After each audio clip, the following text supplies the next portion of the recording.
Епидемијата на коронавирусот добива се пошироки размери, предупреди денеска Светската здравствена организација, откако и Нигерија го потврди првиот случај на инфекцијата во субсахарска Африка.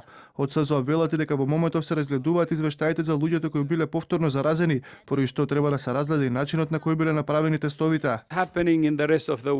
Она што се случува во остатокот од светот сега најмногу не загрижува. Надвор од Кина сега има повеќе од 3500 заразени и 50 починати од вирусот. Се наоѓаме во одлучувачки момент. Германското министерство за здравство соопшти дека во државата се регистрирани 60 нови случаи на заболени со коронавирус. По Европа, најзагрижувачка е ситуацијата во Италија, каде според последните податоци има 650 заболени и 15 починати. Денеска и романските здравствени власти потврдија уште 2 случаи, кај лица кои неодамна се вратиле од Италија. Унгарскиот министер за надворешни работи Петер Сијарто пак соопшти дека помеѓу 30 и 40 унгарски државјани се ставени во карантин на туристички брод во Мексико.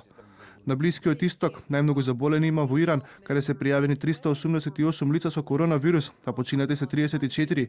Во САД досега се пријавени 60 лица позитивни на COVID-19, а во Канада 14. Во овие две земји досега нема смртни случаи. А епидемијата на коронавирусот влија и през акциите на светските берзи. Веќе 5 ден поред опаѓа вредноста на индексите на азиските берзи, кои исто како и останатите светски берзи се наоѓаат пред најголемата неделна загуба од финансиската криза во 2008 година.